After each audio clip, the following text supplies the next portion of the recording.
एक गांव था, लेकिन कुछ दिनों से अचानक वहां कई रहस्यमयी मौतें होने लगी। लोगों की आधी खाई हुई लाशें गांव के बाहर नदी किनारे मिलने लगी, जिसे देखकर लोग काफी डरे और सहमे रहते थे। उसी गांव में मोहन नाम का आदमी अपनी पढ़ाई खत्म करके कुछ सालों में गांव वापस आता है। ये सारी मौतें उसके आने के बाद ही शुरू होती हैं और अक्सर जिस दिन लोगों की मौत होती वो वहाँ नहीं होता था। अरे भाइयों, ये मोहन कभी किसी की मौत के समय नहीं आता, पता नहीं क्या कारण है।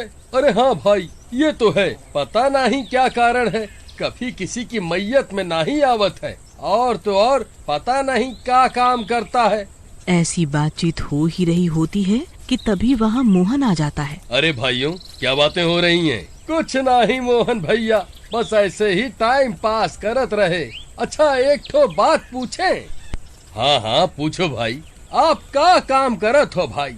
रात में घूमते रहते हो। मैं तो एक सेल्समैन हूँ। चलो बढ़िया है। ऐसा कहकर मोहन वहाँ से चला जाता है और जैसे ही रात होती है मोहन मुरारी के घर पहुँच जाता है। उसकी आँखें लाल होती है। अरे मोहन भाई, आओ आओ, इतनी रात में कैसा आना हुआ? और रात में सोते नहीं हो का जो तुम्हारी आंखें इतनी लाल हो रही हैं? भाई, काम के साथ साथ थोड़ा आराम भी किया करो। अरे भैया, मैंने बोला था ना कि सेल्समैन हूँ और रात में ही निकलता हूँ। आपके लिए ये चाकू लाया हूँ। अरे मोहन भाई, हमें चाकू की क्या जरूरत? हमारे पास तो पहले से ही बहुत चाकू है, आप ले जाओ, हमें नहीं चाहिए। मुझे कोई मना करे तो मुझे अच्छा नहीं लगता, ले लो। अजीब जबरदस्ती है, चल भाग यहाँ से, बोला ना नहीं चाहिए। मुरारी मोहन को धक्का दे देता है और उसे घर से जाने को कहता है। तभी मोहन गिर जाता है और उसे बहुत गुस्सा आ जाता है और उसका रूप बदलना शुरू हो जाता है और देखते ही देखते वो एक डरावना भूत बन जाता है। ए मुरारी के बच्चे, तूने मुझे धक्का दिया, अब देख तू नहीं बचेगा। अरे मर गया रे। ई का है मोहन भाई, तुम्हें ई का हो रहा है? तुम भुतुआ कैसे बन गए? चुप कर, मैं मोहन नहीं रोहन हूँ। बोला था मुझे मना नहीं करना, अब तू मेरे साथ चलेगा। तू तो गया काम से। ऐसा कहकर वो मुरारी को उठा लेता है। अरे नहीं, छोड़ दो हमें। अरे गांव वालों, ये मोहन तो भुतवा बन गया। फिर वो भूत नदी किनारे ले जाकर उसे मार देता है और उसे थोड़ा खाकर वहीं फेंक देता है। अगले दिन गांव वालों को पता लगता है कि नदी किनारे एक और लाश मिली है, तो सब गांव वाले वहां पहुंचते हैं। अरे बाप रे, ये तो मुरारी है, इसे भी किसी ने मार डाला। आखिर ये सब कर कौन रहा है? कुछ तो करना ही होगा भाइयों। गांव वाले एक योजना बनाते हैं कि आज कोई भी आए घर का दरवाजा नहीं खोलना है।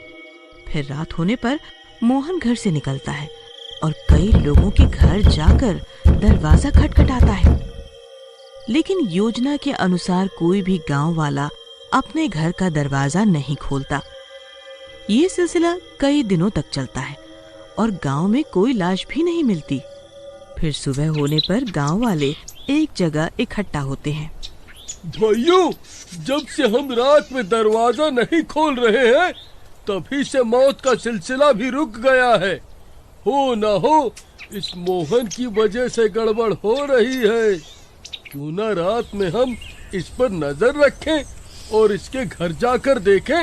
हाँ हाँ, सही कह रहे हो, ठीक है। फिर सब गांव वाले रात होने पर मोहन के घर पहुंचकर खिड़की से झांकते हैं। अंदर मोहन के अलावा एक भूत भी होता है जो कि मोहन से बात कर रहा होता है। अरे ये तो रोहन है, चोरी करके भागते हुए ट्रक के नीचे आ गया था और मर गया था ना। ये जिंदा कैसे हो गया? ये तो मर गया था। अरे भैया, ये ससुरा जिंदा नहीं, मुर्दा है और भूत है। उधर मोहन रोहन से उसे छोड़ने की भीख मांग रहा होता है। अरे रोहन, मुझे छोड़ दे यार, मैं तो तेरा दोस्त था। तेरे लिए मैंने कई बार मार भी खाई थी। चोरी तू करता था, मार मैं खाता था। अबे तो मैंने कहा था, अब तो तेरा शरीर मिल गया है। चोरी मैं करूंगा, लोगों को मैं मारूंगा और अपनी भूख मिटाऊंगा, और पिटेगा तू। मजा ही आ गया।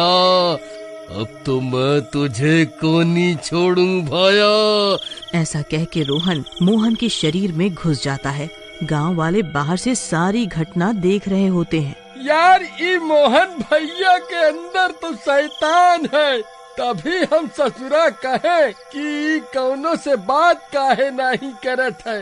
अरे भैया सब बात तो ठीक है, लेकिन अब इस शैतान को मोहन भैया के शरीर से बाहर कैसे निकाला जाए और कैसे उन्हें इस प्रेत के चक्कर से आजाद किया जाए। अरे ये चुड़ैल होती तो चोटी काट के जला देते, इसका क्या करें? सुना है हनुमान जी के मंदिर में ले जाके सिंदूर का टीका माथे में लगाने से भूत शरीर छोड़ देता है। रे बाबू सुना तो हम भी है, लेकिन इसको लेकर कौन जाएगा मंदिर तक?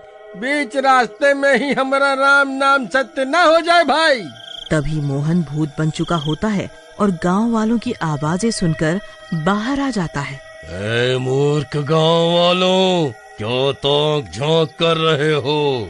अच्छा तो सब देख लिया तुमने, अब तुम सब नहीं बचोगे। इतना बोलकर गांव वालों की तरफ जाता है। तभी गांव वाले मोहन से डर के भागते हैं। अरे भाइयों, इस तरह से भागने से कुछ नहीं होगा, ये तो हमें मार डालेगा। इसका मुकाबला हमें मिलकर करना चाहिए। वो देखो वहाँ कुछ डंडे पड़े हैं। सारे गांव वाले रुक जाते हैं और उन डंडों को उठाने भागते हैं और उन्हें जल्दी से उठा लेते हैं। तब तक मोहन भी आ जाता है। आजा राजा, आज बताते हैं तुझे हमारी खातिरदारी। मुझसे लड़ोगे? तुम्हारी इतनी हिम्मत तो आ जाओ। अरे मारी भैया मत मारो, मैं मोहन हूँ। लेकिन गांव वाले उसकी एक नहीं सुनते और मार मार के बेहोश कर देते हैं। अरे भैया ठीक मौका है, ये भूत बेहोश है, इसे उठा कर ले चलते हैं। तभी मोहन उठ जाता है। मर गया रे। अरे क्या ले चलते हैं? भूत कहाँ है? तुम सब गधों ने मुझे पीट दिया। हाय रे, वो तो शरीर छोड़ के कब का चला गया। भैया अब हमको क्या मालूम आपके अंदर कौन है? ससुरा कभी कोई आवत है, कभी चला जावत है। तभी रोहन का भूत फिर वहीं आ जाता है और मोहन के अंदर दोबारा घुस जाता है और मोहन फिर से एक गांव वाले को पकड़ के पीटने लग जाता है। अरे मर गया रे। तभी किशन अपने शरीर से जनेऊ निकालता है और मोहन के ऊपर डाल देता है और मोहन उस जनेऊ में कैद हो जाता है। मूर्खों, एक बार मैं आजाद हो जाऊं, तुम सब की खैर नहीं, एक एक को चुन के मारूंगा।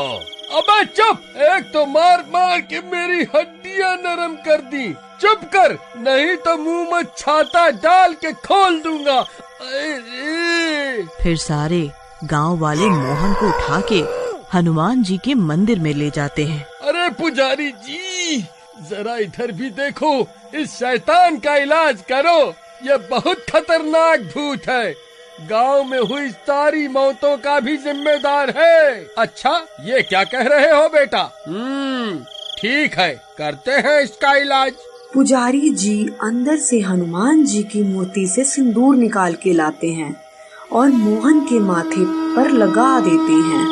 अरे मर गया रे। पंडित छोड़ दे मुझे, तू नहीं बचेगा। हटा इसे। ये क्या लगा दिया मेरे माथे पर?